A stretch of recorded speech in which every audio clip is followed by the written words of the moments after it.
अस्सलामुअलैकुम वरहमतुल्लाहि वबरकातुहू। उम्मीद करती हूँ आप सब खैरियत से होंगे।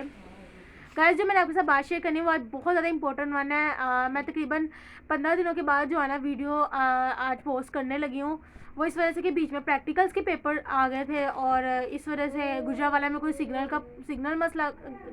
का भी कोई प्रॉब्लम चल रहा था, जिसकी वजह से नहीं मैं पोस्ट कर पाई। तो खैर, जो आज आपके साथ बात शेयर करनी बहुत ज़्यादा इंपॉर्टेंट वन है। सो आपने कहीं से भी स्किप नहीं करना।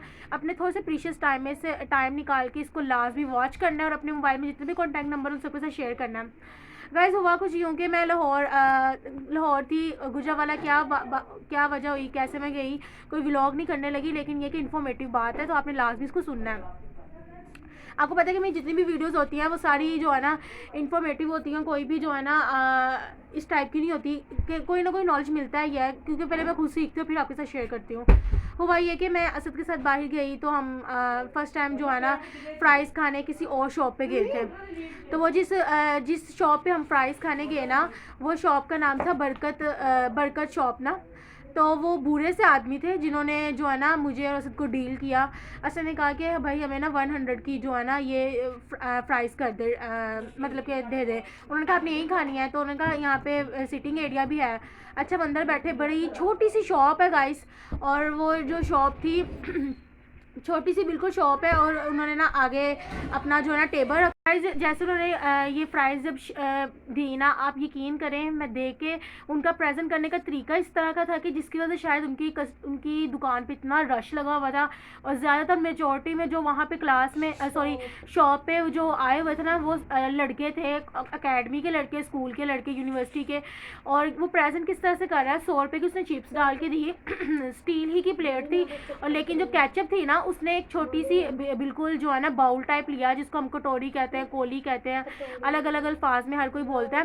तो उसे छोटी सी बिल्कुल छोटी सी कटोरी टाइप ली और उसमें जो है ना उन्होंने जो केचप डाल के दी, केचप के साथ क्या किया, केचप एक साइड पे ग्रीन कलर की।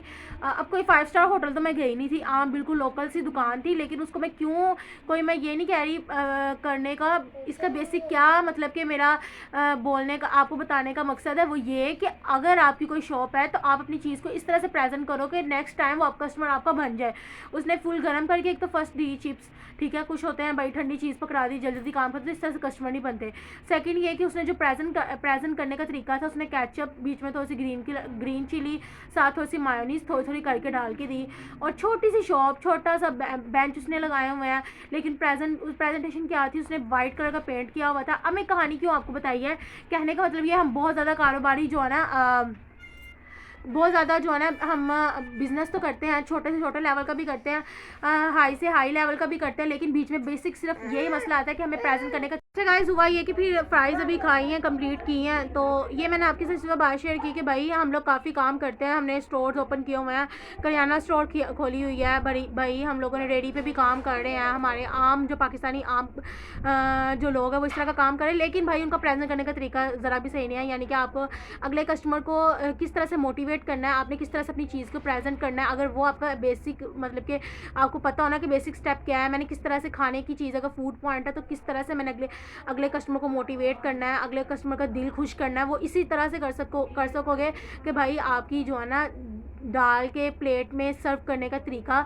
सबसे बेस्ट होना चाहिए, बेस्ट सबसे डिफरेंट होना चाहिए। बेस्ट मुराद तो हर बंदा ही बेस्ट से बेस्ट कोशिश करता है, लेकिन डिफरेंट होना चाहिए। जितना आपका प्रेजेंट करने का डिफरेंट वे होगा, उतनी जो है ना आपकी जो है सेल अप लेवल पे जाएगी और इंशाल्लाह कस्टमर भी आपके बनेंगे। तो खैर, ये मैं आपके साथ बात शेयर करनी थी। दूसरी ये वो करनी थी कि अभी मैं पेपर्स दे के फ्री हुई हूँ, सॉरी फ्राइज़ खा के भी हम घर आए हैं। तो अचानक मैंने मैसेज देखा है, ऑनलाइन हुई हूँ तो मैंने देखा कॉलेज वालों को, भाई 2 दिनों के बाद मेरे प्रैक्टिकल के पेपर है, मैं ये तो फुल टेंशन से मैं जो है ना होगी।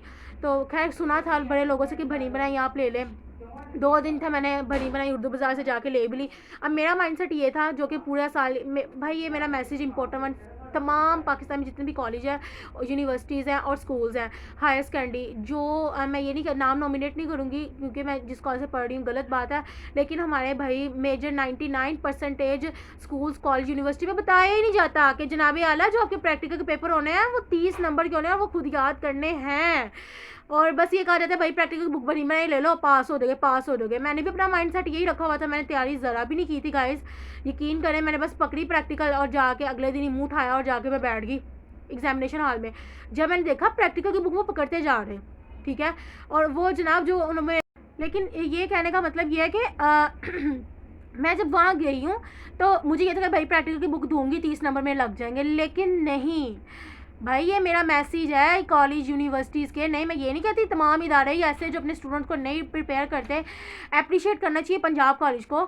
उनका नाम नॉमिनेट करूँगी क्योंकि जो अच्छे इंस्टीट्यूट हैं उनका अच्छे तो ऑल ओवर सारे ही होते हैं, लेकिन भाई हर कोई जो है ना अंदर वाला जो भी है वट एवर नहीं बताते। तो कोशिश तो सारे ही अपनी तरफ से जो है ना करने की फुल कोशिश करते हैं कि भाई हमारा स्टूडेंट जो है ना हाई लेवल पर जाए, लेकिन वो बाई चांस ही मिस्टेक्स कर देते हैं। अगर इस टॉपिक पे आ जाओगे तो बहुत लंबी बात हो जाएगी। खैर मैंने जो बात करनी वो आपके साथ शेयर करूँगी, वो ये कि जो है ना भाई हमारे 99% इंस्टीट्यूट ऐसे हैं जो प्रैक्टिकल का बताते ही नहीं, बस ये कहते हैं नंबर लग जाएंगे लग जाएंगे लग जाएंगे। ये उनके लग जाते हैं 30 में से 30 जो भाई करप्शन की तौर रिश्वत की तरफ जाएँ, ठीक है, जो पैसे दे देते हैं। भाई जो लो क्लास फैमिली से बिलोंग करता है भाई वो तो पास नहीं ना हो सकता। अब उसका भी माइंड सेट यही होता है कि भाई मैं जाऊँगी और मेरे 30 नंबर लग जाएंगे, तो ये नहीं है। तो आपसे सबसे पहले तो जितने भी इंस्टीट्यूट है प्राइवेट सेक्टर के गवर्नमेंट सेक्टर के, उन सबसे मेरी जो है ना एक हम्बल रिक्वेस्ट है कि please please please please kindly, I know FSc बहुत मुश्किल है, लेकिन भाई जब वो पेपर हो जाते हैं 1 महीने का या बीच में स्टे करने का टाइम मिलता है, तो आपसे रिक्वेस्ट है अपने स्टूडेंट्स को एक्सपेरिमेंट का बताओ, प्रोसीजर का बताओ, सारा कुछ बताओ कि ये पेपर देना है। देते हुए बस भाई 3 नंबर प्रैक्टिकल के होते हैं अगर आप बनी बनाई हुई बुक ले लोगे, बाकी 27 नंबर की तैयारी खुद करनी पड़ती है, जो कि मुझे झटका लगा बहुत भरा। मैं जाके आराम से जाके बैठ गई वहाँ पे पेपर देने के लिए, तो उन्होंने मुझे वो शीट पकड़ा दी। मैंने कहा ये क्या है, मुझे पता ही नहीं, मेरी मतलब कि कॉलेज पढ़ी हूँ मैं 2-3 साल पढ़ा मैंने, और मुझे पता ही नहीं कि प्रैक्टिकल में ये पेपर ये लाजमी कहा गया एक दफ़ा नज़र देख लो, लेकिन मुझे क्या पता था कि इस फिर हुआ ये कि जो भी था, मुझे उस टाइम पे गुस्सा तो बहुत ज़्यादा चढ़ा, लेकिन कर भी कह सकते हैं भाई, हम एफएससी भी कर लें बड़ी बात है, आम पेपर्स भी बड़ी मुश्किल से होते हैं, जैसे कि मैं खुद उन एवरेज स्टूडेंट के अंदर ही हूँ। खैर अब मैंने आपके साथ जो बहुत इंपॉर्टेंट बात शेयर करनी है वो ये कि भाई जितने भी इंस्टीट्यूट हैं सबके साथ उन सबसे मेरी रिक्वेस्ट है जो अपने स्टूडेंट को ये गलत गाइड करते हैं कि भाई आप चले जाओ प्रैक्टिकल बुक पकड़ा कर नंबर लग जाएंगे, तो ये गलत है। आप प्लीज़ अपने बच्चों के साथ इतना भरा जो है ना अपने स्टूडेंट से इतना बड़ा जुल्म ना करें। इतनी मेहनत की होती है, माँ बाप की एफर्ट होती है, फीस उन्होंने अलग दी होती है, एट दी एंड अल्लाह ना करे वो प्रैक्टिकल में फेल हो जाए तो गलत है, ठीक है। और सबसे बड़ी बात ये है कि भाई आगे एमबीबीएस करना कोई आम बात नहीं है, तो बेसिक नीड का ही, बेसिक चीज़ों का ही नहीं पता होगा तो क्या उसने आगे करना है। तो सबसे पहले तो उसका फ्यूचर भी बर्बाद हो रहा है अगर उसको प्रैक्टिकल का ही नहीं पता, ठीक है, और गलत बात है। बाकी बाकी स्टूडेंट के लिए मेरा इंपॉर्टेंट मैसेज वो ये है कि भाई 3 नंबर का आपका प्रैक्टिकल चेक होता है, बाकी 28 नंबर का अटैम्प्ट करना है, तो काइंडली अपने पास पेपर्स देखें। पेपर देने से पहले जो है ना अपने पास पेपर की तरफ जाएँ, प्रैक्टिकल के उधर देखें कि आप क्या तरीकाकार है, उसको प्रिपेयर करके जाएँ, ठीक है। उसके बाद जो मैंने आपके साथ इंपॉर्टेंट बात करनी है, अच्छा जी, प्रैक्टिकल की बात करते करते मुझे अचानक बात याद आ गई। अब मैंने सोचने लगी कि 2 दिनों में मैं कैसे प्रैक्टिकल की बुक लूँगी, तो खैर वो तो मैंने अरेंज कर ली। अब मेरा एक फ़िज़िक्स का पेपर पोस्टपोन हो गया था पंजाब कॉलेज की वजह से। आपको पता है पंजाब कॉलेज में एक मसला हुआ था, आई डोंट नो उसका क्या रिज़ल्ट निकला, लड़की के साथ क्या हुआ क्या नहीं, तो उसकी वजह से आपको पता है कि एक पेपर पोस्टपोन हो गया हुआ था सेकेंड ईयर का। अब वो अचानक पता चला कि भाई उसका भी पेपर है।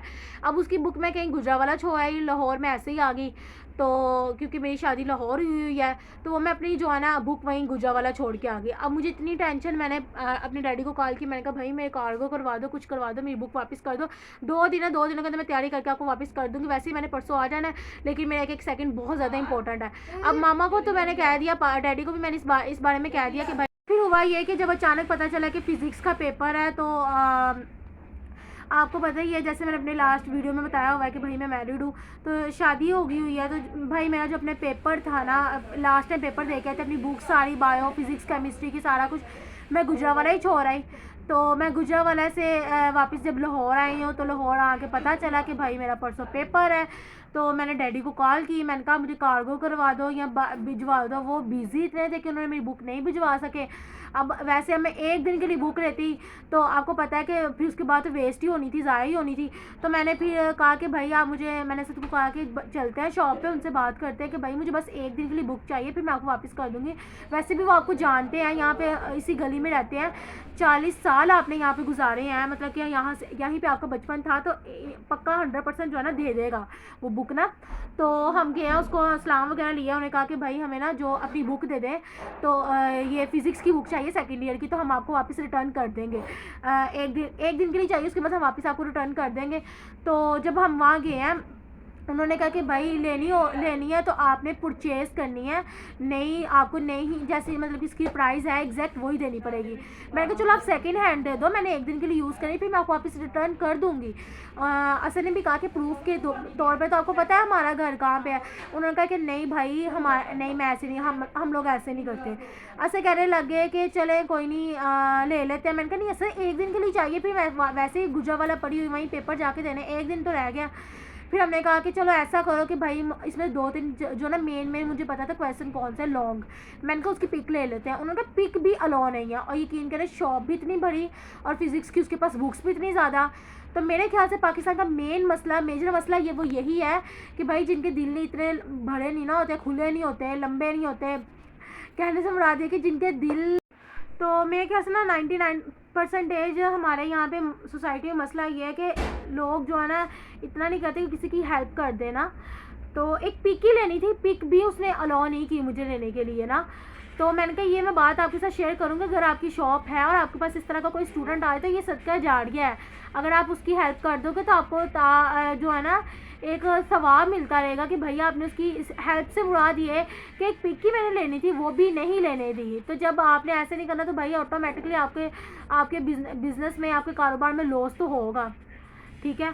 तो खैर चलें कोई नहीं, ये मैंने आपके साथ बात शेयर करनी थी। अगर आपकी कोई शॉप है और आपके पास इस तरह का स्टूडेंट आ जाता है, 1-2 दिन की बात करता है, चलें ठीक है। अगर आपके साथ लास्ट टाइम ऐसा कोई धोखा वगैरह हुआ है, वो बुक लेके चला गया, तो कोई मसला नहीं, आप पिक तो एटलीस्ट खींचने दो।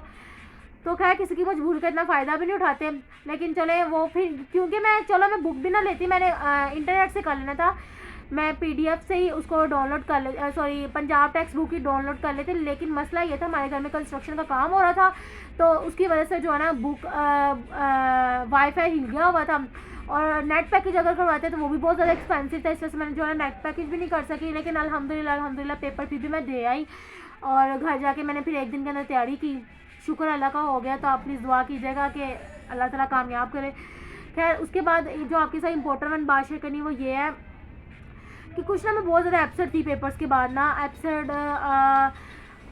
मेरा चैनल का नाम ही है मोटिवेट करना, लेकिन मैं खुद बहुत ज़्यादा डीमोटिवेट हुई थी। कुछ आपको पता है कि इंसान की ज़िंदगी में ऐसे मोमेंट्स आते हैं जिनमें ना कुछ समझ नहीं आता क्या करें, किसके साथ बात शेयर करें, अपने दिल को कैसे सुकून दें और बात शेयर करें, सुकून, अपनी परेशानियाँ किसको सुनाएं।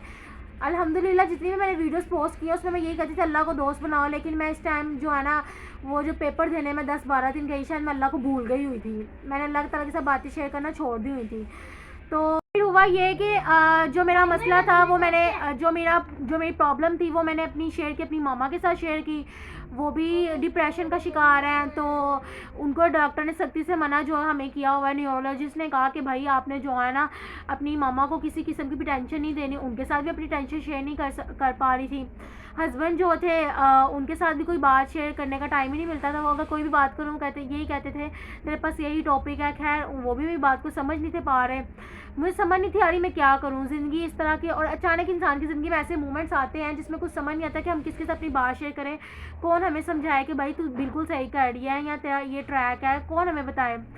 तो ऐसे मोमेंट्स आते हैं। तो हुआ ये कि मैं इतनी डिप्रेशन का शिकार हो गई थी कि मेरा ब्लड प्रेशर भी हाई होना शुरू हो गया, मुझे पता नहीं था हाई क्या होता है।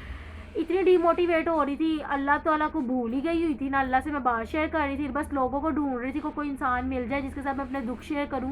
बस ऐसा मोमेंट आ गया हुआ था। अचानक हुआ ये कि आंटी के घर से ना बुलावा आया कि तुम्हारे खालू की ना बरसी है, तो तुम लोगों ने आना है। तो मैंने कहा चलो चलते हैं असद। लेकिन हुआ ये कि मामा को हॉस्पिटल लेके जाना पड़ गया, उनकी तबीयत बहुत ज़्यादा गाइस सीरियसली, शुक्र है मुझे याद आ गया। तो आप सब प्लीज़ दुआ कीजिएगा कि मेरी मम्मा को अल्लाह ताला लंबी ज़िंदगी दे, ठीक है। तो वो भी टेंशन में थी, तो उनको हॉस्पिटल सारा दिन लेके घूमते रहे। वापस हम आए हैं, अभी मम्मा मेडिसिन खा के सोई हैं, तो मैं और उससे 10-15 मिनट के लिए गया, क्योंकि दुआ भी होगी हुई थी और ख़त्म वगैरह सब कुछ हो गया हुआ था। लेकिन मैंने कहा कि भाई जो है ना, हुआ ये कि मैं और मामा फिर जो है ना हम वहाँ पे गए।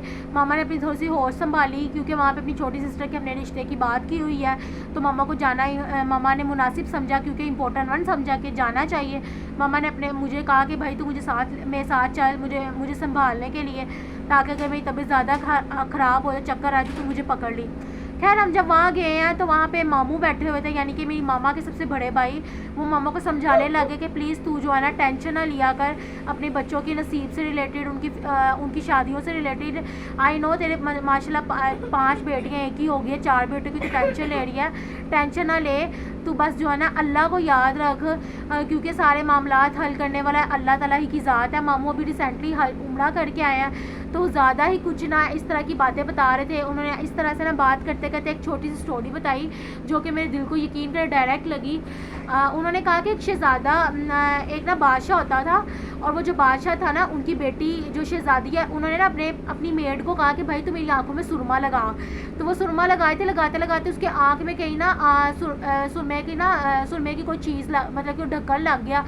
तो उसने ना बादशाह को कहा कि भाई आपको ना मैं कहती हूँ कि ये जो नौकरानी है ना, काम वाली है, इसको ख़त्म कर दिया जाए। और उन्होंने कहा कि इसकी आँख ही निकाल दी जाए। तो बादशाह ने आगे से ऑर्डर किया कि इसकी आँख निकाल दी जाए, यानी कि वो काम वाली की आँख निकाल दी, क्योंकि उसे बाय मिस्टेक जो है ना शहज़ादी की आँख में जो है ना सुरमा लग गया था। तो हुआ ये कि कहते हैं कि कुछ दिनों बाद ही ना वहाँ से कोई आदमी गुजरा, तो उसने कहा कि इसके साथ ऐसा ही होना चाहिए। हुआ ये कि कोई खोपड़ी पड़ी हुई थी और कब्रिस्तान के ऊपर ही ना, और उसकी आँख में ना चूंच मारी थी चिड़िंद परिंद। जब वो ये चूंच मारे थे ना उसकी आँख में, तो उस आदमी ने कहा इसके साथ ऐसा ही होना चाहिए, यानी कि जिसने अपने दुनिया में रहते हुए इस तरह का काम किया, जुल्म किया किसी पे, तो अल्लाह ताला जो है ना फिर उसको आखिरत में जो है ना इसका अजर क्या है, सज़ा लाजमी देते हैं। तो गाइस फिर इसी तरह से मामू ने बताया कि एक दफ़ा मैं मूंगफली लेने गया, तो रेडी पे ना मैं अक्सर मैं भी लाइक मैंने तो कभी ऐसे तब किया होगा जब मैं दुकान पे सब्ज़ी वगैरह लेने जाती, तब उन्होंने कहती चूंगा मूंगा साथ दे दे।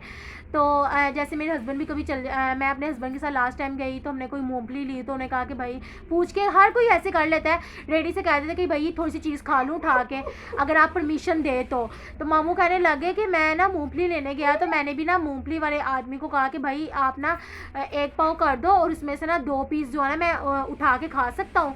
तो उन्होंने कहा जी आप खा लें। कहते जब मैंने खा लिया, फिर जब उसने 100 रुपये की या 200 की मूंगफली डाल के दी, मैंने अपनी मूंगफली वाले शॉपर में से कहा कि भाई जो मैंने आपके 2 जर्रे खाए हैं ना, या दो ये मूंगफली के दाने लिए थे, ये मैं वापस रख रहा हूँ।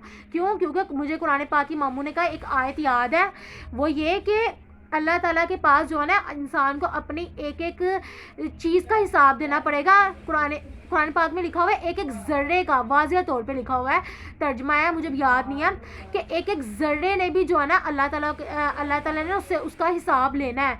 तो गाइज़ मैंने जब ये मामू की बात सुनी, तो मैं फुल जो है ना हैरान हो गई। मामू कहते हैं हम कहाँ भाग रहे हैं दुनिया वालों को खुश करने के लिए, ये भी ले ले वो भी ले ले, दुनिया का माल इधर रह जाना है।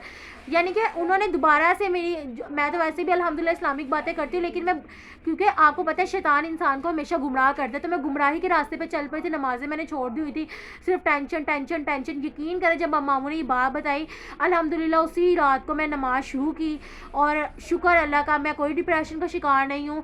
टेंशन ऐसे जैसे दुनिया में मेरे माइंड से ख़त्म हो गई हुई है। मुझे पता है सब कुछ मेरे मामलात को हल करने वाला सिर्फ़ और सिर्फ अल्लाह है, और बाकी मामू की बात ने जो है ना मुझे सिखा दिया। तो कहने का मतलब ये है, लेकिन मैं अल्लाह से लाजमी हर नमाज में ना ऐसे दुआ करती थी कि या अल्लाह मुझे सीधा रास्ता दिखा, लेकिन 10-12 दिन मैं अल्लाह को भूल गई हुई थी। इसी तरह फिर जब मैं वापसी पेपर दे के आ रही 10-12 दिनों के बाद दोबारा लाहौर वापस अपने ससुराल आ रही थी, तो रास्ते में ना असद को मैंने कहा कि भाई भूख लगी हुई है, पेपर दे के आ रही, तो आप ना ऐसा करो बिस्किट और बोतल ले लो। हमने रास्ते पे ही जो है ना कैफेटेरिया था, वहीं पे हमने बाइक स्टॉप की, मेन रोड था GT रोड ना, तो वहाँ पे ना चेयर पे बैठ के मैं और असद खा रहे, तो साथ साथ ना मैं असद कहीं कहने लगी मैं जैज़ कैश में पैसे निकलवा लाऊँ, तो तू ना यहाँ बैठ चेयर पे। तो मैंने बैठ के ना मेन रोड को देख रही, ऐसे गाड़ियाँ तेज़ी से आ रही, फॉर्चूनेट गुजर रही है, लैंड क्रूज़र गुजर रही है, रिक्शा गुजरा है, बाइक गुजर रही है। तो जब उन चीज़ों को मैंने ऑब्जर्व किया ना, तो मैंने ये देखा कि वाकई यार दुनिया तो ऐसे पागल हुई हुई है। ये कमाने के लिए ठीक है, हक हलाल का कमाना चाहिए, अल्लाह का वो दोस्त होता है, लेकिन इंसान को इतना बिजी नहीं होना चाहिए कि अल्लाह को ही भूल जाए। तो मैंने कहा नहीं आमना, तू कैसे कौन से रास्ते पर चली गई थी। फिर मैं वापस आके नमाज़ पढ़ी, 2 शुक्राने के नफल अदा किए, अल्लाह का शुक्र अदा किया कि मुझे अल्लाह ने हदायत दी, किसी भी तरह से हदायत दी, जबकि मैं नहीं जाना चाह रही थी, फिर भी मैं गई। मैंने मामू कहा कि मामू मैं 10-12 दिनों से टेंशन में थी, लाहौर से आई हूँ, तो पता नहीं बस मेरे माइंड में थी टेंशन। उनके साथ शेयर तो नहीं की, लेकिन उन्होंने मुझे जो अल्लाह ताला से रिलेट होकर मुझे बातें समझाई, यकीन करें मुझे ऐसा लगा मेरी सारी टेंशनें ख़त्म हो गई। और अल्हम्दुलिल्लाह अभी तक मैं फ्रेश हूँ, क्योंकि मैंने कहा कि नहीं बस मेरा दोस्त अल्लाह ताला है। तो गाइज़ अगर आपकी ज़िंदगी में कोई टेंशन चल रही है, हर बंदे की ज़िंदगी में कोई ना कोई टेंशन, वो फ्यूचर की है, बिज़नेस की है, वाइफ को लेकर है, फाइनेंशियली इश्यूज़ हैं, वो आपके रिश्तेदार में, आपके बच्चों के हैं, आपकी डिवोर्स के हैं, आपका वट एवर जो भी है, आप अगर अल्लाह ताला के साथ शेयर करोगे नमाज में, सजदे में, तहज्जुद में, तो अल्लाह आपको देगा। लेकिन आपने ये सोचना है कि भाई मेरा मददगार सिर्फ अल्लाह ही है और कोई नहीं है। अगर आप दुनिया वालों से उम्मीद रखोगे तो भाई फिर दुनिया वाले तो आपको बस ड्रामा ही करवाएंगे, कोई सुकून नहीं। अगर आप दिल को सुकून देना चाहते हो, बस अल्लाह ताला को दोस्त रखो, अल्लाह ताला से रो के गिरा के कहो कि भाई तूने करना है जो करना है, और यकीन करें जो दिल को सुकून मिलेगा और जो अल्लाह रास्ते खोलेगा वो आप खुद ब खुद देखते रह जाओगे। गाइस बातें तो बहुत ज़्यादा शेयर करनी थी, लेकिन